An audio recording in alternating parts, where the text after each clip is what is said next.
Okay. Hare Krishna. Mataji అందరికి హరే కృష్ణ. ఇవాళ 11వ పాశ్రాన్ని అనుసంధానం చేద్దాము. తర్వాత 12వ పాశ్రం కూడా దీపిక గారు చదువుతారు లాస్ట్లో.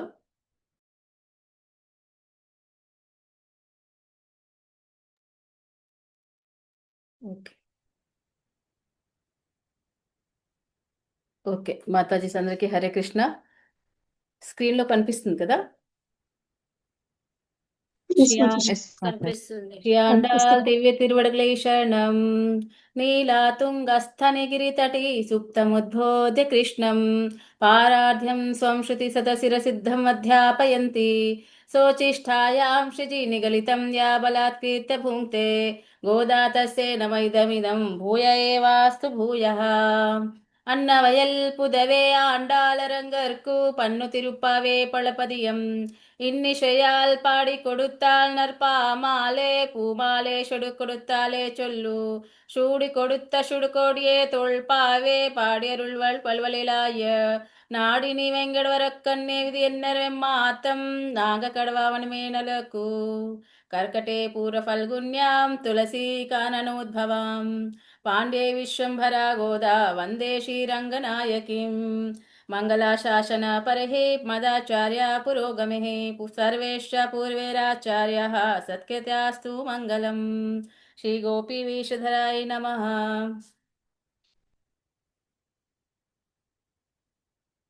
శ్రీ ఆండాల్ దివ్య తిరువడలై శరణం. 11వ పాశ్రం. கற்று கரவே கணங்கள் பல்கரந்து செற்றார திருளலிய சென்று சேரச்சேயும் குற்றமுனில்லாத கோலதற்போர்கோடியே புத்திரவல்குல் புன்மையிலே போதராய சுத்தத்து தோழிமாரெல்லாரும் வந்து நினமுற்றம் புகந்து முகலவண்ணன் பேர் பாடி சித்தாதே பேசாதே செல்வ பெண்டாட்டி நேற்ற குரங்கும் பொருளேலோ ரெம்பாவாய். கற்று கரவே கரங்கள் பல்கரந்து செற்றார திருளலிய சென்று சேரச்சேயும் குற்றமுனில்லாத கோலதன் போர்க்கோடியே உத்திரவல்குல் புன்மையிலே போதராய சுத்தத்து தோழிமாரெல்லாரும் வந்து நினமுற்றம் புகந்து முகலவண்ணன் பேர் பாடி சித்தாதே பேசாதே செல்வ பெண்டாட்டி நேற்ற குரங்கும் பொருளேலோ ரெம்பாவாய். శ్రీ ఆండాల్ దివ్య తిరువడలై శరణం. ఓకే మాతాజీ అందరికి హరే కృష్ణ. ఇవాళ 11వ పాశ్రంలో 6వ గోపికని అమ్మవారు మేలుకొల్పులు చేస్తున్నారు. అమ్మవారు అందరినీ కలుపుకొని వెళ్ళటమే అమ్మవారికి చాలా ఇష్టం. సో ఫస్ట్ నుంచి చూస్తున్నాం కదా, అందరూ రావాలని, అంటే భగవద్ అనుభవం అందరినీ పంచాలంట, అందరితో కలిసి అనుభవించాలంట. అందులోనే ఆనందం ఉందని అమ్మవారు ఎవరొక్కరు కూడా వదలకంట అందరినీ కూడా మనం కలుపుకొని స్వామి దగ్గరికి మనం వెళ్దాము, వ్రతం ఆచరిద్దాము అని అమ్మవారు తపన. సో ఇవాళ 6వ గోపికని అమ్మవారు లేపుతున్నారు. ఇవాళ 6వ గోపి దశ ఎలా ఉందంటే, చాలా చాలా సంపద ఉండి గోపిక, చాలా అందమైన గోపిక, చక్కటి వంశంని చెందే గోపిక అంట. అంటే ఐశ్వర్యం ఉంది, సౌందర్యం ఉంది, మంచి గో సంపద ఉంది, మళ్ళీ మంచి వంశం, చాలా గొప్ప వంశం. ఈ గోపికకి సహోదరుడు ఉన్నాడు. అంటే ఒక అన్న, వాళ్ళ అన్న. ఆయన ఎంత గోసంపద ఉందంటే ఆయనకి చాలా గొప్ప కండబలం ఉంది, మళ్ళీ గోసంపద కూడా ఉంది, చాలా ఐశ్వర్యం కూడా ఉంది. సో అలాంటి అన్నయ్యకి తిను సహోదరి. సో వాళ్ళు వంశం కోసం చెప్తున్నారు, సమృద్ధి కోసం చెప్తున్నారు, అమ్మవారు సౌందర్యం కోసం చెప్తున్నారు, ఐశ్వర్యం కోసం చెప్తున్నారు. సో ఇది అమ్మవారు చెప్పే దీంట్లో భావం, అంతరార్థం ఏంటి తర్వాత మనం తెలుసుకుంటాం. ఒక్కొక్కటి మనం తెలుసుకుందాం. ఓకేనా? సో సాధారణంగా మనం చూస్తాం కదా, ఇలాంటి సంపద, ఇలాంటి సమృద్ధి, అందము, డబ్బు, పదవి, ఈ మూడే కదా అందరికీ పాడు చేసేవి. ఈ మూడులో ఒకటి ఉన్నప్పుడు కూడా అందంగా ఎవరైనా ఉన్నారనుకోండి, వాళ్ళకి ఎంత గర్వంగా ఉంటుందో, మామూలు వాళ్ళకి ఎంతో హీనంగా చూస్తారు. నా లైఫ్లో నేను చాలా మందికి స్కూల్ లైఫ్ నుంచి చూశాను. అందంగా చాలా అందం ఎవరైనా ఉంటారనుకోండి, వేరే వాళ్ళు కొంచెం ఏదైనా తేడాగా ఉంటే వాళ్ళ మీద ఏదైనా కమెంట్ చేయడము, ఏదో అనడము, నవ్వడము అలాంటివన్నీ ఎక్కువగా ఈ రోజుల్లో ఇంకా ఉంటాయి. సో అందం కావాలని అందరూ బ్యూటీ పార్లర్ ఇలాంటివన్నీ కూడా వెళ్తున్నారు కదా, కానీ అది నిజమైన అందం కాదు. సో అందం ఉన్నప్పుడు, డబ్బు ఉన్నప్పుడు, బాగా సమృద్ధి ఉందనుకోండి, బాగా డబ్బు ఉందనుకోండి, నాకన్నా సరే ఎవరు లేరు ఆ భావం వచ్చేస్తుంది. డబ్బుంటే ఇంకా వాళ్ళతో మాట్లాడలేము. బంగారం నగలు ఇవే కదా. ఎక్కడికైనా వెళ్ళిన తర్వాత ఎంత బంగారం వేసుకున్నారు, ఎంత డబ్బు ఉంది, ఎలాంటి చీరలు కట్టుకున్నారు, సో ఇదే చూస్తారు కదా అందరూ కూడా సంపద. దాన్ని బట్టి అందరూ వాళ్ళని రెస్పెక్ట్ ఇవ్వడము ఇలాంటివన్నీ చేస్తూ ఉంటారు. దానివల్ల ఏమవుతుంది, వాళ్ళకి ఒక రకమైన గర్వం. మేమే, మాకన్నా సరిపోయిన ఎవరూ లేరు అని గర్వం. మూడోది పదవి. పదవి ఇంకా గర్వం. అందరికీ పదవియే చాలా గర్వం ఇచ్చేది. సో అలాంటి సంపద దానికన్నా ఎక్కువ మళ్ళీ వీళ్ళ వంశం కూడా చాలా గొప్పదనమాట. ఇన్ని రకాలుగా సమృద్ధి కలిగే గోపిక అనమాట. సో ఇంత మామూలుగా జనాల్ని మనం చూస్తాం. ఈ మూడు రకాలుగా ఈ సంపద ఉండేటప్పుడు వాళ్ళకి ఎలానే వాళ్ళు చాలా గర్వంగా ఉంటారు. కానీ మన ఆచార్యులు, జ్ఞానులు వాళ్ళు ఎలా ఉంటారంటే, వాళ్ళకి ఈ మూడు ఉంటే వాళ్ళు ఇతరులకి ఎలా బాగా చేయాలి అని ఎలా ఉపయోగపడతావి ఆ ఆలోచనలోనే ఉంటారు. వాళ్ళకి ఈ గర్వం ఏమీ రాదు. ఒకళ్ళ పదవి ఉన్నే, సంపద ఉన్నే, భక్తులు, ఆచార్యులు, జ్ఞానులు, భగవత్ సంపద వాళ్ళ దగ్గర ఉన్నప్పుడు కూడా, సౌందర్యం ఉన్నే, డబ్బున్నే, పదవి ఉన్నప్పుడు కూడా వాళ్ళు ఇతరులకి ఎలా బాగా చేయాలి అని ఆ ఆలోచన మీద ఉంటారు. ఎలా అంటే అంటారు, ఇప్పుడు మన దగ్గర ఏదైనా అందరి దగ్గర ఏవైనా క్వాలిటీస్ ఉంటాయి. కొంతమంది చదువులో చాలా మంచిగా ఉంటారు. సో ఏం చేయాలి, చాలా మంచిగా నీకు భగవంతుడు చదువు ఇచ్చాడంటే ఆ చదువులో కొంచెం అందరినీ పంచిపెట్టాలి. అందరినీ మంచిగా శిక్షణ దానం చేయాలి. అలాగే మన దగ్గర బాగా డబ్బు ఉంది, డబ్బు ఇచ్చాడు భగవంతుడు, సంపద ఉంది, అప్పుడు ఏం చేయాలి, ఎవరికైతే అవసరమో, ఎవరైతే నీడీ పీపుల్సో వాళ్ళందరినీ కూడా మనం దానం చేయాలి. అలాగే ఏవైతే మనకి భగవంతుడు ఇచ్చాడో ఏ సంపద, ఆ సంపదలోని మనం ఇతరుల్ని కొంచెం వాళ్ళందరికీ కూడా ఉపయోగపడేలాగా మనం చూడాలి. సో ఇక్కడ ఏంటంటే మనసంతా పరమాత్మని నిత్యం స్మరిస్తే, స్మరించేవాడు, భజిస్తే వాడిని వాళ్ళని ప్రపన్నుడు అని అంటారనమాట. సో ఇలాంటి గోపిక ఈ రోజు ఈనాటి గోపిక ఇలాంటి గోపిక అనమాట. నిరంతరంగా స్మరించే, భజిస్తే భజిస్తూ ఉంటుంది. భగవంతుడికి నిండుగా భగవంతుడే ఉన్నాడు, భగవంతుడే ఈమె కావాలని వస్తున్నాడు. సో అలాంటి గోపిక ఇవాళ గోపిక, గొప్ప కులానికి చెందే గోపిక.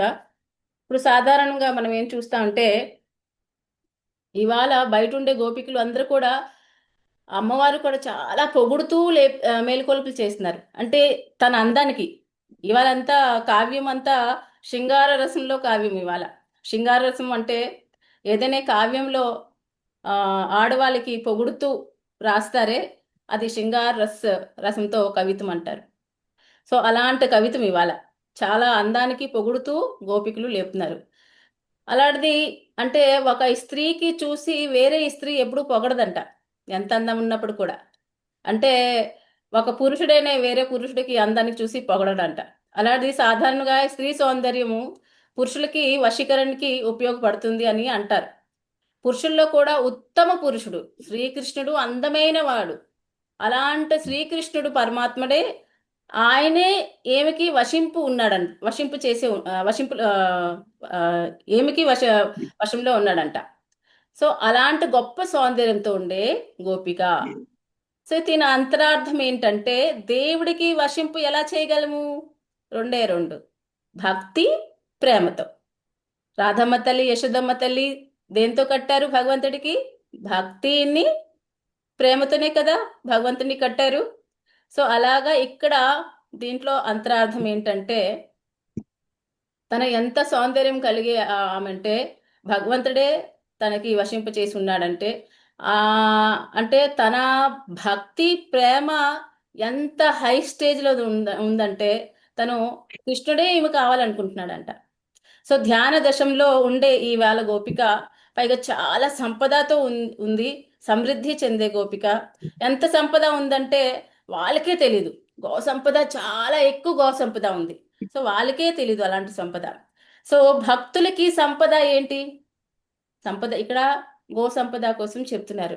చాలా సమృద్ధి కోసం చెప్తున్నారు. మర్మం ఏంటంటే లోపల భావం సంపద భక్తులకి భగవత్ సేవ, భాగవత్ సేవ అదే వాళ్ళకి సంపద. వాళ్ళ సౌందర్యం ఏంటి? సౌందర్యం భగవంతుడికి ప్రేమించడమే వాళ్ళ సౌందర్యం. సో ఇక్కడ సాధారణంగా ఈ స్త్రీల సౌందర్యం చూసి ఒక స్త్రీ ఈర్ష్య పడుతుంది, అసూయ పడుతుంది అని అంటారు. స్త్రీ సౌందర్యాన్ని చూసి స్త్రీయే ప్రేమలో పడిపోతే అది స్త్రీ సౌందర్యానికి పరాకాష్ఠ అని అంటారంట. ఈనాటి గోపికకి సౌందర్యం ఎంత బాగా ఆండాలు తల్లి కీర్తిస్తుందంటే ఇప్పుడు మనం పాఠశాలలో మనం చూద్దాము. చాలా బాగా ఆ, చాలా బాగా అంటే నేను చదువుతూ చదువుతూ ఆహా ఇంత అందంగా ఈ స్త్రీని పొగుడుతారా అని నాకే అనిపించింది అనమాట. సో భక్తులు కానీ భక్తులు బాహ్య సౌందర్యం, ఆత్మ సౌందర్యం రెండు కూడా భక్తులు గుణం చూసి అట్రాక్ట్ అవుతారు. సో ఇక్కడ అందాని కోసం ఎలా అంటే ఇప్పుడు వీళ్ళందరూ కూడా గోపికలు. సో సాధారణంగా అనుకుంటాం కదా ఒక స్త్రీని పొగడదు కానీ పొగుడుతున్నారు అంటే అలాగా భారతంలో, మహాభారతంలో ద్రౌపదికి అందాన్ని చూసంట వాళ్ళ చెల్లికత్తులు అనుకునేవారంట. అబ్బా తన అందం ఎంత అందం అంటే తన అందాన్ని చూసి అనుకునేవారంట. అబ్బా మేము పురుషులు అయి ఉంటే బాగున్ను, మేము తన దగ్గరికి చేరుకుంటుందము అని ఆ భావం వచ్చేదంట. మ్యూట్లో పెట్టి సో ఆ సౌందర్యాన్ని చూసి ఆ పురుషుల సౌందర్యాన్ని చూసి ఎప్పుడు పొగడరంట. కానీ రాములు వారు పురుషుల్లో అతిలోక సుందరుడు రాముడు. ఆయన రామాయణం చదివేటప్పుడు ఇప్పుడు నేను చదివేటప్పుడు ఆయన మిథిల రాజ్యానికి ఎప్పుడైతే వెళ్తారో ఫస్ట్ టైం, అప్పుడు ఇంకా సీతమ్మ తల్లికి ఇంకా చూడలేదు. లక్ష్మణుడు లక్ష్మణుడు రాములు వారు ఆ మిథిలాలో ఇలా వెళ్ళేటప్పుడు ఆయన అందానికి విండోస్ నుంచి అందరూ కూడా ఇలా ఇలా చూస్తున్నారనమాట.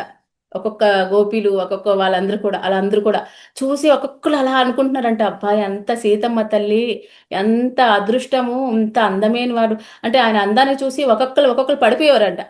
ఋషిమునిలు కూడా చూసి వాళ్ళలో మాధురి భావం వచ్చేసింది. అంటే మేము పురుషులం అయిపోయాము అంటే ఎంత వైరాగ్యంతో కలిగే ఋషిమునులు కూడా ఆయనకి చూసి మేము కూడా స్త్రీగా పుట్టుంటే ఎంతో బాగున్ను, ఆయన దగ్గరికి ఉండుందాం కదా అని ఆ భావం వచ్చేసిదంట.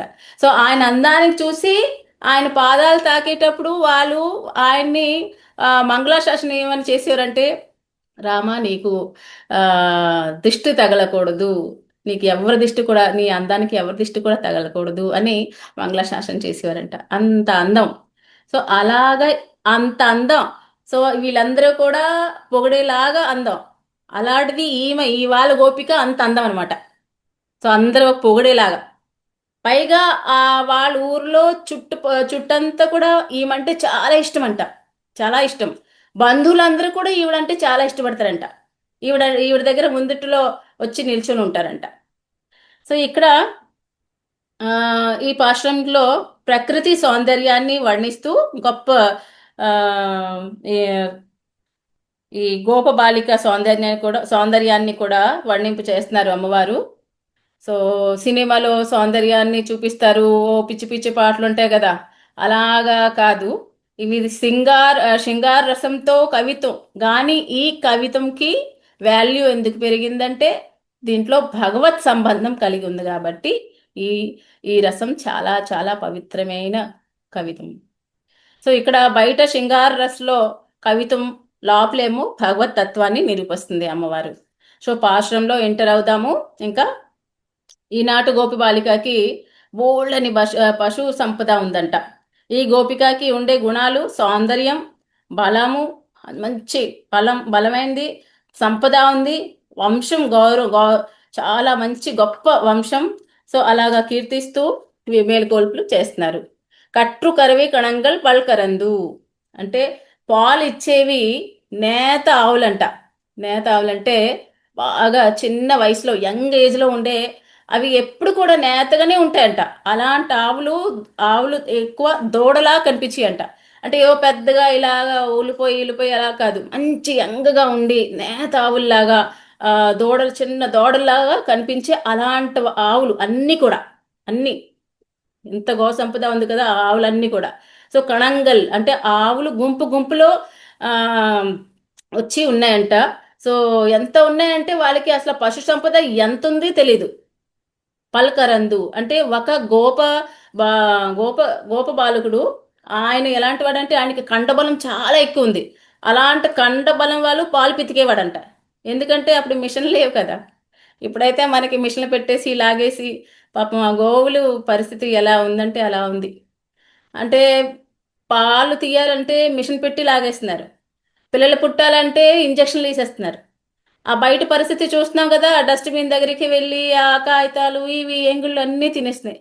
ఒక్కొక్కసారి చూసి ఎంత బాధ అనిపిస్తూ ఉంటుందో. మాకు చిన్నప్పుడు మా ఊరు వైపు భాగవతం, 7 days భాగవతం అని గుళ్ళో పెట్టేవారు. తర్వాత లాస్ట్ రోజు జయధవని అయ్యింది. జయధవని అయ్యేటప్పుడు గోకి రక్షా హో, గోమాతకి రక్షా హో అనేవారు. అప్పుడు అర్థమయ్యేది కాదు. అంటే గోవులకి రక్ష ఏంటి అనుకుంది దాన్ని. గోవులకి రక్ష అని అంటున్నారు కదా, గోవులకి ఏంటయిందా అని అనుకుంది దాన్ని. సో ఇప్పుడు అర్థమైంది. అంటే గోవులకి సరిగ్గా లేదు. ఇప్పుడు ఎలా ఉండాలంటే అలా లేదు. సరైన ఆహారం లేదు, సరైన మేత లేదు. ఇంజెక్షన్ వేసేయడం, ఎక్కువ పాలు కావాలని కూడా ఇంజెక్షన్ వేసాడు. పాలు పిల్లలు పుట్టాలన్నీ కూడా ఇంజెక్షన్ వేసేస్తున్నారు. ఇంకా అలాంటిది ఎలా ఉంటాయి గోమాత. గోమాత లాగా చూస్తున్నామా? లేదు. సో ఇప్పుడు మాత్రం ఎవ్రీ టైం నా ప్రేయర్స్లోని కృష్ణుని అంటూ ఉంటాను, తండ్రి అసలు ఆ గోవులు చూస్తుంటే చాలా బాధ అనిపిస్తుంది. మేమైతే ఏమీ చేయలేము, చేయగలవంటే నువ్వే. సో ఆ గోవులకు మాత్రం రక్షించు. అప్పుడు అర్థమైంది, ఆహా అందుకే వాళ్ళు అనేవారు గోకి రక్షాహో. ఎవ్రీ టైం మీరు కూడా ప్రేయర్స్లో, ఎందుకంటే గోవులు మన తల్లితో సమానం కదా. మనం రోజు ఆ పాలు మనకి చాలా అవసరం. సో అలాంటిది పాలిచ్చే తల్లిని కూడా మనం మంచిగా చూడకపోతే, తనకి రక్షింపు కోసం అనుకోకపోతే ఇంకా వేస్ట్ కదా.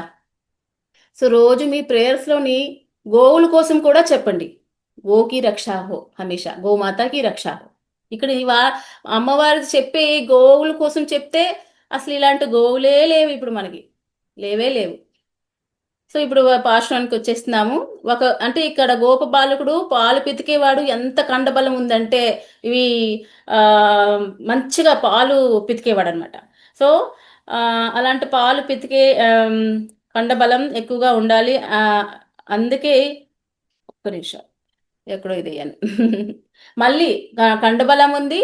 మళ్ళీ ఇంకేముంది, శత్రువులకి వాళ్ళ దగ్గరికి వెళ్ళి వాళ్ళని ఓడించే అంత బలం ఉండేదన్నమాట.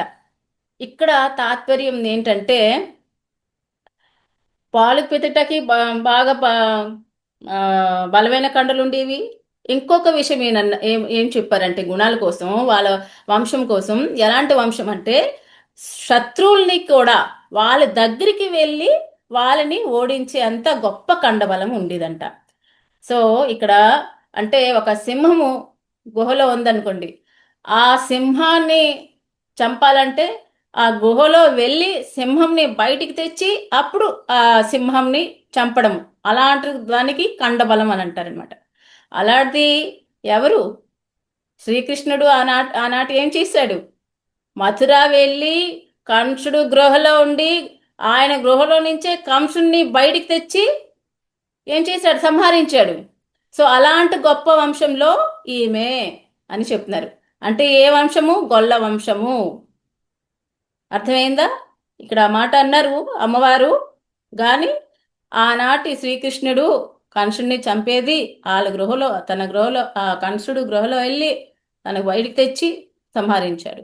సో అలాంటి గొప్ప వంశం ఈమెది.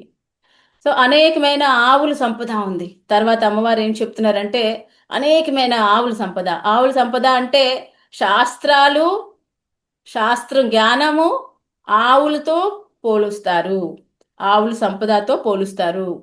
సో శాస్త్ర జ్ఞానం పరిపూర్ణంగా శాస్త్రం అధ్యయనం చేసి ఏం చేస్తారు? జ్ఞానులు. పాలు పితికేవాడు ఇక్కడ ఎవరంటే, పాలు పితికేవాడు ఆచార్యులు. ఆ గోవులు ఈ ఆవులు సంపద, శాస్త్రాలు, శాస్త్రాల జ్ఞానం, అనేకమైన శాస్త్రాలు, మొత్తం జ్ఞానం అంతా చాలా ఎక్కువ అపారమైన ఉంది. అలాంటిది, అలా అంత పరిపూర్ణంగా శాస్త్రం అధ్యయనం చేసి అలాంటి జ్ఞానాన్ని పొంది మనకి జ్ఞానం ప్రసాదించడం, మనలో ఉండే దోషాలు తొలగించేవాడు జ్ఞానులు, ఆచార్యులు. అట్లాంటి జ్ఞానులు అంశానికి చెందే ఆమె ఇవాళ గోపిక. అంటే వాళ్ళ ఎలాంటి గోపిక అంటే శాస్త్రాల్ని అధ్యయనం చేసి చాలా జ్ఞానం, అపారమైన జ్ఞానం సంపాదించి ఇతరులందరికీ కూడా వాళ్ళలో ఉండే అజ్ఞానాన్ని తొలగించే అలాంటి ఆచార్యులు, అలాంటి జ్ఞానులు ఇంట్లో పుట్టే ఆమె అన్నమాట. ఆ తర్వాత శత్రువులు. గోపవంశంలో జన్మించే కృష్ణ పరమాత్మ కంసుడు ఉండే చోటికి వెళ్ళి చంపుతాడు కదా. సో ఇది వాళ్ళ కండబలం అంత కండబలం కోసం చెప్తూ అమ్మవారు చెప్పారనమాట ఇక్కడ. తర్వాత ఆ, అంటే కంసుడికి ప్రతిసారి కండబలం కోసం ఎందుకు చెప్పారంటే, ప్రతిసారి ఆ, కంసుడు రాక్షసుల్ని పంపించేవాడు ఆ, గోకులు గోకులంలో. సో ఆ ఊర్లో కంసుడు ఊరు, వీళ్ళ ఊరు ఒక యమున నదియే, ఇంకేమీ లేదు. కంసుడు కావాలంటే వచ్చి చంపొచ్చు, వచ్చి వాళ్ళని చంపొచ్చు. కానీ ఈ ఊర్లో వాళ్ళందరూ బలం ఎంతంటే ఆ భయానికి ప్రతిసారి ఆ రాక్షసుల్ని పంపించేవాడు అనమాట. తర్వాత అవన్నీ ఫెయిల్ అయిపోతే ఇంకా కృష్ణుడినే తన దగ్గరికి రప్పించుకున్నాడు, కానీ తను మాత్రం ఈ ఊరికి రాలేదు. సో అంత ఆ, వాళ్ళకి బలం ఉంది అని అమ్మవారు ఇక్కడ సంబోధించి చెప్తున్నారనమాట. సో అలాంటి గొప్ప వంశంలో పుట్టే ఆమె. తర్వాత ఏం చెప్తున్నారంటే ఇప్పుడు మనం వెళ్ళిపోతాము పాశ్రానికి అనుసంధానం చేద్దాము. ఫస్ట్ ఏంటుంది, తర్వాత కోవలర్ ధర్మపోర్ కుడియే అంటే దాని తర్వాత ఏం పొగిడారు, ఫస్ట్ వాళ్ళ వంశంకి పొగిడారు. తర్వాత ఇప్పుడు అందానికి పొగుడుతున్నారు. కోవలర్ ధర్మపోర్ కుడియే అంటే బంగారు తీగ లాంటి దానివమ్మా నువ్వు అని మళ్ళీ సంబోధిస్తున్నారు తన అందానికి. అంటే ఇక్కడ బంగారు తీగ ఎందుకు అన్నారంటే, బంగారం అంటే స్వర్ణం, తీగ అంటే లత, లత అంటే క్రీపర్స్, క్రీపర్స్. సో ఇక్కడ తిన ఎంత అందం అంటే తినకి ఆధారం ఎవరు తెలుసా? అంటే ఇప్పుడు క్రీపర్స్ కి, లతకి ఏముండాలి? ఏదైనా ఆధారం, ఏదైనా ఆధారం కింద బేస్ లాగా ఏదైనా కట్టాలి, అప్పుడు సరిగ్గా నాటుతుంది. లేకపోతే పైన షెడ్ లాగా వేయాలి, అప్పుడు దాని మీద మంచిగా పాకుతుంది. అలాగే ఏమికి ఎవరు ఆధారము? కృష్ణుడే. సో అంత తనకి స్వాతంత్ర్యం అంటే ఏమి లేదు, కంటిన్యూ పూర్తిగా డిపెండ్ అయిపోయింది ఎవరిపైన? కృష్ణుడి పైన. అలాగే భగవంతుడు కల్పవృక్షం లాంటి వాడంట, ఆయనే ఆధారమని పెరిగే బంగారు తీగ అని సంబోధిస్తుంది అమ్మవారి ఇంటికి. సో ఈమె ఆ తర్వాత పుత్రవలుగులు అంటే పొట్ట లోపల తన అందానికి ఇప్పుడు పొగుడుతున్నారు కదా, ఒకటైపోయింది. బంగారు తీగ ఎందుకు చెప్పారంటే తన కోసం ఇప్పుడు చెప్పాను. ఇప్పుడు పుత్రవలుగుల్ పొట్ట అంటే పొట్ట లోపల చుట్టుకొని పాము ఉంటది. ఎలా అంటే ఆ శిరసకి అంటే పొట్ట లోపల పాము లోపలికి వెళ్ళిన తర్వాత ఫస్ట్ భయం బయట ఉండేటప్పుడు, కానీ అప్పుడు ఏం చేస్తుంది, తన బాడీని అన్ని సంకుచం చేసేసి లోపలికి వెళ్తుందంట. లోపలికి వెళ్ళిన తర్వాత తన పగడాన్ని ఇలా తీస్తుంది. అప్పుడు తీసేటప్పుడు ఆ పొట్ట లోపల అప్పుడు తన బాడీ చాలా షైనింగ్ గా ఉంటదంట, ఎంత మెరిసిపోతూ ఉంటది. అలాంటి కాంతి, అలాంటి దేహ కాంతి, అలాంటి దేహ సౌందర్యం, అలాంటి దేహ సౌందర్యం అని లోపల ఉండే గోపిని పొగుడుతుందనమాట అమ్మవారు. మళ్ళీ తన నితంబ సౌందర్యాన్ని పొగుడుతున్నారు. వక్ష సౌందర్యాన్ని పొగిడింది అమ్మవారు. వక్ష సౌందర్యాన్ని, నితంబ సౌందర్యాన్ని, తన నడుము సౌందర్యాన్ని. సో ఇక్కడ ఏం చెప్పారంటే ఎలా చెప్పాలి మీకు, ఫస్ట్ ఆ మూడు తర్వాత లాస్ట్లో చెప్తాను. అంటే నితంబ నెమలి పూరి వేసి పురివెత్తి నాట్యం చేసేటప్పుడు సౌందర్యం ఎలా ఉంటుందో తన కేశ సౌందర్యం కూడా అంత అందంగా ఉంటుందంట. అంటే మామూలుగా ఇప్పుడు మనం జూలో చూస్తామే, ఆ నెమలి ఏమీ కనిపించదు. మామూలుగా మేము బృందావనంలో చూసాం. బృందావనంలోనైతే ఒక్క మంచి పెద్ద పెద్ద నెమళ్ళు చాలా చాలా అందంగా ఉంటాయి, ఇలా పెద్దవి కదా. సో ఇక్కడ అమ్మవారు చెప్పేది అలాంటి నెమలి. అంటే తన కేశ సౌందర్యం ఎలా ఉందంటే, ఆ నెమలి పురెత్తి ఎప్పుడైతే నాట్యం చేస్తుందో ఆ అలాంట అందంగా ఉందంట తన హెయిర్, తన జుత్తు. సో ఇప్పుడు వరకు పొగిడింపులు అయిపోయి నెమల్లాంటి కేశవ సౌందర్య కలిగేదానా బయట గోపిక వాళ్ళు, అమ్మా నువ్వు ఆ నీలమేఘ శ్యాముడు కోసం మేమందరం కూడా పాడేటప్పుడు నువ్వు నెమలి లాంటి దానివి కదా అమ్మ, మరి ఒకసారి లెగిచి పురివెప్పి నాట్యం చేయొద్దా మరి అని అడుగుతున్నారు. ఆయనే చిత్తాదే పేషాదే, ఒలకదు పలకదు. అప్పుడు వీళ్ళకి కొంచెం కోపం వచ్చింది. ఉలకలేదు పలకలేదు. బయట గోపి వాళ్ళు ఇప్పుడు అంటున్నారనమాట, గొప్ప సౌందర్యం కలిగింది ఉండేదానవని నీకు బాగా గర్వం వచ్చింది, అసలు గర్వం ఎందుకమ్మా అని వీళ్ళు కొంచెం గదివేసి చెప్తున్నారనమాట. మంచి సంపద, బలము, యవ్వనము, సౌందర్యము, మంచి వంశము, మరి ఇలాంటివన్నీ ఉండేటప్పుడు అంటే ఎలా అయినా కొంచెం వచ్చేస్తుంది కదా గర్వం. చూడటానికి బయటికి వీళ్ళకి అనిపిస్తుంది గర్వం అని, కానీ లోపల నుంచి గర్వం ఏమీ లేదు. భగవంతుడి ధ్యానంలో ఉంది. భగవంతుడి ధ్యానంలో ఉండే వాళ్ళకి ఎవరిని కూడా ఎవరు కూడా లెక్క చేయరు. ఎవరు కూడా ఏమి అంటున్నారు భౌతిక ఆలోచన ఎవరైనా చేసేటప్పుడు కూడా వాళ్ళకి ఆ ఆలోచన కూడా వాళ్ళ చెవుల్లో పడదు. అలా ఉంటారనమాట. అలా అంట ఆమె ముగిలవన్నని పేరు పాడ ఆ నీల అంటే బయటికి వచ్చి ఏం చేయాలంటే ఏమంటున్నారంటే, మేమందరూ కూడా కీర్తిస్తున్నాం కదా, చుట్టుపక్కలందరూ ఇంతసేపు నుంచి మేము నీ దగ్గర నిల్చున్నాము, ఎందుకున్నామని అంటే కృష్ణుడే నీ ముందట్లో వచ్చి ఆడుతూ ఉంటాడు. ఎందుకు ఆడుతూ ఉంటాడు అని అంటే, తను ఎప్పుడైతే బయటకు వస్తే తనకి చూసి ఆనందిస్తాడనమాట. తనకు చూడటాకని తన ముందట్లో వస్తాడంట.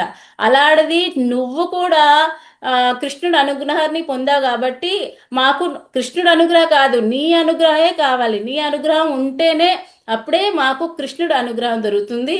అందుకే నువ్వు మాకు ముందుండి మా గోష్ఠిని ముందుకు నడుపువమ్మా అని అంటున్నారు. అది కూడా ఏమంటున్నారు, ఆ నీలఘన శ్యాముడు కృష్ణుడి నామాన్ని మనందరం కలిసి కీర్తిస్తాము, పాడుదాము. రామ ముగులవన్నన్ పేరు పాడు. ముగులవన్నన్ అంటే నీల ఘనశ్యాముడు. ఆ నీల ఘనశ్యాముడు ఆ కృష్ణుడు, ఆయన నామాన్ని మనం అందరం కలిసి కీర్తిద్దాము, పాడదాము, రామ అని పిలుస్తున్నారు. మేమంతా వచ్చాము, మేమందరం కూడా వచ్చాము. చూడు, నీకు నీ ఊర్లో ఉండే వాళ్ళందరూ కూడా, ఎందుకంటే ఈమంటే చాలా ఇష్టం కదా ఊర్లో ఉండేవాళ్ళు అందరూ కూడా వచ్చారు. పైగా బంధువులందరూ కూడా వచ్చారు. ఆ ఊర్లో ఎంతమంది ఉన్నారు, 5 లక్షల మంది. సో అందరూ కూడా నీ ముందట వచ్చి నిల్చున్నారు. మేము కూడా వచ్చాము పైగా, అయినే నువ్వు లేవట్లేదే అమ్మా, నువ్వు రా అమ్మా, నీ అనుగ్రహం కలిస్తేనే మాకు కూడా అనుగ్రహం కలుగుతుంది. సో ఇప్పుడు ఇక్కడికి వెళ్ళిపోతాం. ఈ 3 ఇక్కడ వదిలాను కదా. ఇక్కడ నడుము కోసం చెప్పారు, అది ఎక్స్ప్లెయిన్ చేయలేదు. నడుము కోసం ఏం చెప్పారంటే, నడుము ఎంత సన్నంగా అమ్మవారి ఇక్కడ ఎంత బాగా ఎక్స్ప్లెయిన్ చేశారు అంటే, పిడుకుడు నడుమేనంట. వక్షస్థలు చాలా పుష్టిగా ఉందంట. నితంబ సౌందర్యం చాలా పుష్టిగా చాలా మంచిగా ఉందనంట. సో ఇక్కడ దానికి ఏం చెప్పారంటే, తన భక్తిలో భక్తి జ్ఞానం వైరాగ్యం కలిగే గోపిక అంట. ఎంత ఎలా అంటే వక్షస్థల్ని పైగా ప్రవృత్తి అంటారు, మధ్యలో భాగానికి వైరాగ్యం, నితంబ స్థానంకి నివృత్తి అంటారు. అంటే ప్రవృత్తి అంటే వీళ్ళు వంశంలో ఉండేవాళ్ళు ఎలా ఉండేవారంటే, ఏ యాక్టివిటీ, ప్రవృత్తి అంటే యాక్టివిటీ, ఏ యాక్టివిటీ, ఏ సర్వీస్, ఏ సేవ చేసినప్పుడు కూడా, కార్యం చేసేటప్పుడు కూడా వాళ్ళు భగవంతుడి కోసమే చేసేవారంట. వాళ్ళ నిత్య కర్మలు కూడా భగవంతుడి కోసమే అర్పించి చేసేవారంట. సపోజ్ ఇప్పుడు రామ అవతారంలో రాములు ఒక ఇంట్లో పిల్లలకి పాలు పెట్టే ఆమె ఎగ్జాంపుల్ ఇది. పాలు పెట్టేటప్పుడు నా పిల్లలు బాగుపడాలి అని పాలు పెట్టేది కాదంట. ఎక్కడైతే పాలు పెట్టకపోతే తిని ఏడుస్తే, మళ్ళీ ఏడ్చిన తర్వాత తన ముఖం అంతా కందిపోతే ఆ ముఖాన్ని చూసి ఎక్కడైతే రాముల వారు బాధపడతారేమో, రాముల వారికి బాధ కలగకూడదు, మా స్వామికి బాధ కలగకూడదు అని ఆ అయోధ్యావాసీలందరూ కూడా రాముల వారి కోసమే ప్రతీది చేసేవారంట. వాళ్ళ నిత్య కర్మలు. అంటే పాలు పితకడము కూడా, పాలు కూడా ఎవరి కోసం? భగవంతుడి కోసమే. అంటే వాళ్ళు ఏవైతే నిత్య కర్మలు ఉన్నాయి, స్వకర్మలు అన్నీ కూడా వాళ్ళు భగవంతుడి కోసమే అర్పించారు.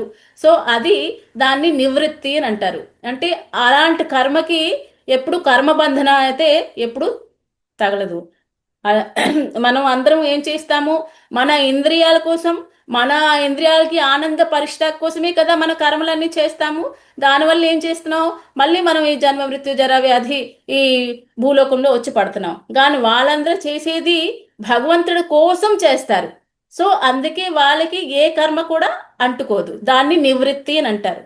సో నితంబ కింద నితంబ సౌందర్యానికి నివృత్తి, పైన వక్షస్థల పైన భాగంకి వక్షస్థలకి ప్రవృత్తి. ప్రవృత్తి అంటే యాక్టివిటీ. ఇప్పుడు మనం తినేది, ఆహారం తినేది, ఎవరికి చూడాలన్నీ, ఏమైనా వినాలన్నీ అన్ని పైనే. నివృత్తి అంతా కిందే, నడుము కింద నుంచి. సో అలాగా మధ్యలో భాగం చాలా సన్నంది. పిడుకుడంత సన్నం అంట, అంత సన్నట ఆమె అంట. అంటే నడుము అంత సన్నంగా తీగలాగా ఉంటదంట. సో అది వైరాగ్యం. అంటే వీళ్ళందరూ కూడా ఎలాంటి ఎలాంటి వంశం అంటే మంచి వైరాగ్యం, భక్తిలో వైరాగ్యం కలిసి, వైరాగ్యంతో ఉండే భక్తులు ఇంట్లో ఈమె పుట్టింది. అంటే వీళ్ళింట్లో ఎలాంటి ఇల్లు అంటే వీళ్ళు భక్తి, జ్ఞానము, వైరాగ్యం కలిగే అలాంటి గోపిక అనమాట. సో ఇక్కడ అమ్మవారు తన అందానికి పోల్చి చెప్పారు. కానీ బయటికి చూస్తే బహిరంగంగా సౌందర్యంలా అనిపిస్తుంది. కానీ తన ఆత్మ సౌందర్యాని కోసం ఎలాంటి గోపిక అంటే తన ఆత్మ సౌందర్యం ఎంత ఆ, ఎంత బాగుంది, ఎంత భక్తిలో ఉందనంటే తన జ్ఞానము వైరాగ్యంతో కలిగే అలాంటి కుటుంబంలో ఈమె పుట్టింది. సో ఇలాగ ఎన్ని ఉన్నాయి? సౌందర్యం ఉంది, మంచి వంశం ఉంది, మంచి సమృద్ధి ఉంది, ఆ తర్వాత మంచి గో సమృద్ధి ఉంది. అంటే శాస్త్ర జ్ఞానం ఉంది. మళ్ళీ సౌందర్యం అంటే భగవంతుడి ప్రేమ భక్తి ఉంది. ఆ తర్వాత ఇంకా కుటుంబం కోసం అయిపోయింది, సౌందర్యం అయిపోయింది. దాని తర్వాత భక్తి, జ్ఞానము, శాస్త్ర జ్ఞానము, ఇవన్నీ ఆల్ ఒకటి కూడా కాదు, అన్ని కలిసి. అందులో పైగా కృష్ణుడు అనుగ్రహం కూడా చాలా నిండుగా ఉంది. ఎందుకంటే కృష్ణుడే వాళ్ళ ఇంటి ముందుట వచ్చి ఉంటున్నాడు అనమాట, ఎప్పుడు దర్శనం చేసుకుంటానా అని. సో అలాంటి గొప్ప గోపబాలిక, ఇవాళ గోపబాలిక. సో అలాంటి ఆమెని వకాల అమ్మ నువ్వేమంటున్నారంటే లాస్ట్కి చివరికి మేమందరం కూడా ముగులువన్నని పేరు పాడ, మేమందరం కూడా ఆ నీలఘనశ్యాముడు కి కీర్తిస్తున్నాం కదా, నువ్వు కూడా మా గోష్ఠిలోకి వచ్చి మాకు ముందుట మాకు ఉండి నడిపితే మాకు కూడా కృష్ణుడు అనుగ్రహం దొరుకుతుంది అమ్మ, రామ్మ అని పిలుస్తున్నారు. ఓకేనా? సో ఇక్కడ వరకు అయింది. ఇంకెక్కడైనా ఏదైనా వదిలేసానా మీకు ఎక్స్ప్లెయిన్ చేయడం?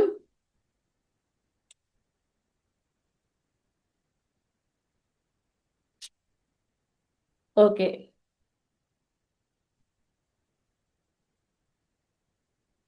ఇంకొకటి ఏంటంటే వీళ్ళు వంశంకి ఏమని చెప్పాలంటే గొప్ప కర్మయోగి, జ్ఞానులు కర్మయోగితో కలిసి ఉన్నారు. ఎలా అంటే భగవద్గీతలో 3వ అధ్యాయంలో భగవంతుడు ఇలాంటి వాళ్ళకి జనక రాజా రాజా జనక్ని పోలుస్తూ చెప్పారంట. ఆయన గొప్ప కర్మయోగి, గొప్ప జ్ఞాని.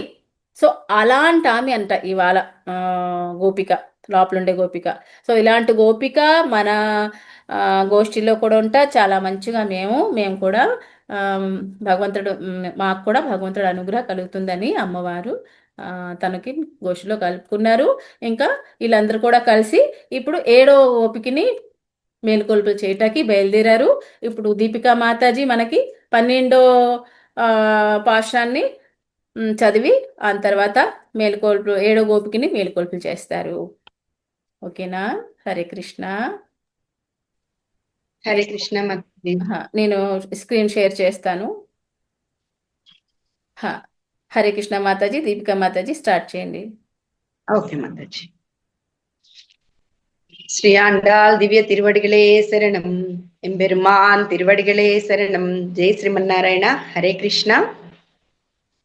ఈరోజు పాశ్రం 12వ పాశ్రం கனைத்திளம் கத்தெருமை கன்றுக்கிறங்கி நினைத்து முளை வசியே நின்று பால் சோரா நனைத்தில்லம் சேராக்கும் நச்செல்வன் தங்காய் பனித்தவை விஸ்னிக வாசல் கடை பற்றி சின்னத்தினால் தின்னிலங்கை கோமானை செற்றா மனத்துக்கினியானை பாடவும் நீவாய் திருவாய் இனித்தான் எழுந்திராய் இடன்ன பேருறக்கம் அனைற்றிலத்தார் మరిందేలోరింబావాయ్ శ్రీ ఆండాల్ దివ్య తిరువడిగలే శరణం.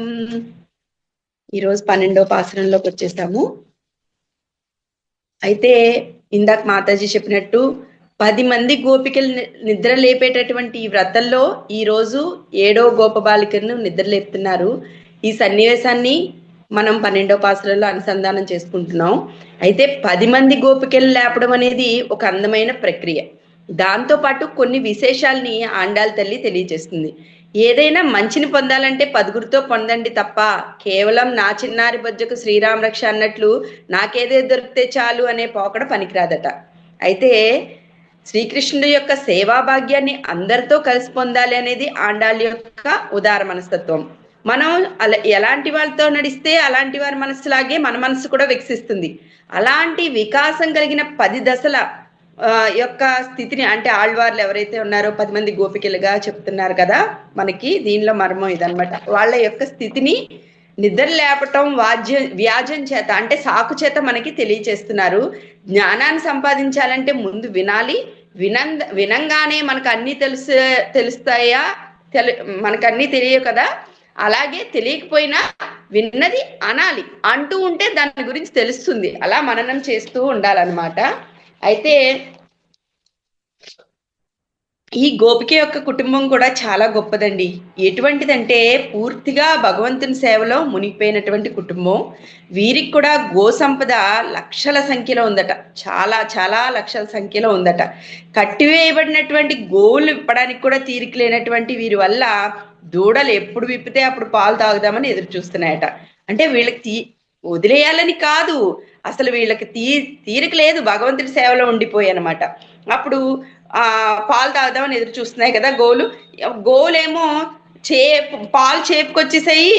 కనెత్తిలం గత్తెరమై కన్రుక్కిరంగి అంటే కనెత్తి అంటే తలచి ఈ గోవులంట ఆ దూడలు మన దగ్గరకు వచ్చేసాయి అన్నట్లు తలచి పాలను దారాలుగా స్రవించేస్తున్నాయట. ఆ గోవులు ఎలా పాలు స్రవిస్తున్నాయంటే పెద్ద వర్షం వచ్చిందనుకోండి ఎలా అయితే బురద అయిపోతుందో, మట్టి నేలలు ఉంటాయి కదా అప్పుడంతా కూడా, అలా గోపికి ఇంటి సముదాయం అంతా చిక్కటి పాలతో బురదలా అయిపోయి ఆ ప్రాంతం అంతా అల్లకల్లోలంగా ఉందంట. అంటే ఎలా ఉందంటే అడుగు పెడితే జర్రుమని జారిపోయేలాగా. వీరి ఉద్దేశం గోళ్ళు విప్పకూడదని కాదు, అంత పట్టించుకునే తీరిక లేదు. ధనం ఇంకా సంపాదించాలి, లెక్క పెట్టుకోవాలనే ఆశ అయితే వీరికి లేదు. వారి సమయం భగవంతుడికే ఉపయోగిస్తారనమాట. మంచి సంపద కలిగినటువంటి వారి చెల్లెలా ఏం సంపదంట? గో సంపద, ధన సంపద, గుణ సంపద, స్వామి సంపద అన్నీ ఉన్నాయంట అమ్మవారి గోపికి. అయితే అసలు ఇంకో విషయం తెలుసా అండి మీకు? ఈ గోపిక యొక్క అన్నగారంటే స్వామికి చాలా ఇష్టమంట. ఈ అన్నగారు కూడా కృష్ణుడిని ఒక్క క్షణం కూడా వదిలిపెట్టరట. ఇందులో ఇంకో మతలబు ఉంది. ఈ గోపిక చాలా అందంగా ఉంటుంది కదా, ఆమెని దారిలోకి తెచ్చుకోవడానికి స్వామి ఆమె అన్నతో స్నేహం చేశారట. అదే చెల్లెల్ని పడగొట్టడానికి అన్నని మంచి చేసుకుంటారు కదా, అలా అన్నమాట. పనిత్తవైరంగి ఆ అన్నయ్య యొక్క చెల్లెలా మీ ఇంటి ముందు ఉన్న పాల యొక్క ప్రవాహంలో మేము తట్టుకుని నిలబడాల్సి వస్తుందమ్మా, అయ్యో మేము జారి పడిపోతున్నాం, తొందరగా రామ్మా ఈ గోపికని పిలుస్తున్నారు. ఆయన ఏమీ లేదట. చిన్నతినాల్ తిన్నిలంగై కోమానై చెట్ర అంతే. మళ్ళీ జ్ఞానులు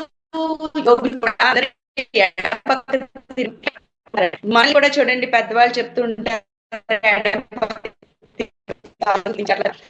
అలా. బయట గోపిక ఏంటి అనుకున్నారనమాట. ఈ గోపిక కృష్ణుడు అనగానే పలికి చెంగుమని బయటకు వచ్చేస్తుంది కదా, అంత ప్రేమ కదా ఈమెకి. ఈమె పలకటం లేదంటే ఏదో ఉంది. బహుశా కృష్ణుడి మీద అలిగిందేమో. సరేలేమ్మా, కృష్ణుడి గురించి కాకపోతే రాముడి గురించి పాడదాం. కృష్ణుడు అందరినీ ఆట పట్టించి ఏడిపించి నవ్వుకుంటాడు కదా, మరి రాముడేమో ఎవరైనా కష్టం అంటే చాలు అందరి బాధలు తానే తీసుకొని నవ్వించేస్తాడు. అలాంటి రాముడి గురించి పాడుకుందామా రామ్మా అంటున్నారట. ఏం కృష్ణుడమ్మా వద్దస్మానం ఏడిపిస్తాడు, నాకు వద్దు బాబు, ఈయనతో నేను పడలేనని లోపల గోపిక అంటుంటే ఆమెను ఊరడించడానికి ఇలా అంటున్నారట. అమ్మా అయితే ఓ పని చేద్దాం, సీతమ్మ తల్లిని కాపాడటానికి రావణాసురుడి దగ్గరికి సముద్రం పైన ఒక వారధి కట్టి నిర్మించి రావణవధ చేసి మళ్ళీ సీతమ్మని జయించుకుని వచ్చిన మనోభిరాముడైనటువంటి శ్రీరామచంద్రుడు ఉన్నాడే, ఆయన్ని పాడదామా? సరే, కృష్ణుడి గురించి కాసేపు పక్కన పెట్టేద్దాం, నీకు నచ్చలేదు కదా, రాముని గురించే పాడదాం. మనత్తుకి ஞானை పాడவும் నీవాయ్ తిరవాయ్. కృష్ణుడి గురించి కాదు, రాముడి గురించి పాడదాం అమ్మా, అలా అయినా కాస్త నోరు తెరిచి మాతో కలిసి పాడుదు అంటున్నారు. ఇనిత్తా నెలింద్ర ఈడన్న పేరు రకం. అమ్మా ఇంత లేపుతున్నా లేవటం లేదు, కొంతమంది లేపుతుంటే తలుపులు కొట్టి నిద్రలే అని గట్టి గట్టిగా అరిచినా కూడా వాళ్ళని తట్టి తట్టి లేపితే చుట్టుపక్కల వాళ్ళందరూ లేస్తారు కానీ వాళ్ళు మాత్రం లేవరు. అందరికీ వినిపిస్తుందమ్మా నిన్ను లేపడం, చుట్టుపక్కల అందరికీ తెలిసిపోతుందమ్మా, లే అమ్మా లే, ఎంత లేపినా లేవట్లేదు ఏంటమ్మా నువ్వు, లే లే అని ఈ గోపికని లేపుతున్నారట. ఇలా 12వ పాసరంలో సంపద కలిగినటువంటి గోపబాలుని యొక్క చెల్లెల్ని నిద్ర లేపుతున్నారు. అయితే భక్తవత్సలనని 108 దివ్య దేశాల్లో ఒక దివ్య దేశం ఉంది తమిళనాడులో. అక్కడ ఈ గోపిక యొక్క అన్న మరియు కృష్ణుడు కలిసి ఉన్నటువంటి ఫ్రెండ్స్ లాగా ఇలా భుజం మీద చెయ్యేసుకొని ఉండే చేయి వేసుకున్నటువంటి గొల్లవారి విగ్రహం ఉంటుంది. ఈ టెంపుల్ ని భక్తవత్సలన్ కోయిల్ అంటారు. ఇలా ఈ విగ్రహాన్ని మానసికంగా భావన చేద్దాం, ఆండాళ్ళ తల్లికి ధన్యవాదాలు తెలుపుకుందాం. ఇక రేపటి మా 13వ పాసనంలో మళ్ళీ తిరిగి అర్థాన్ని చెప్పుకుందాం. థ్యాంక్ యూ సో మచ్ మాతాజీ. హరే కృష్ణ. శ్రీ ఆండాళ్ దివ్య తిరువడిగలే శరణం.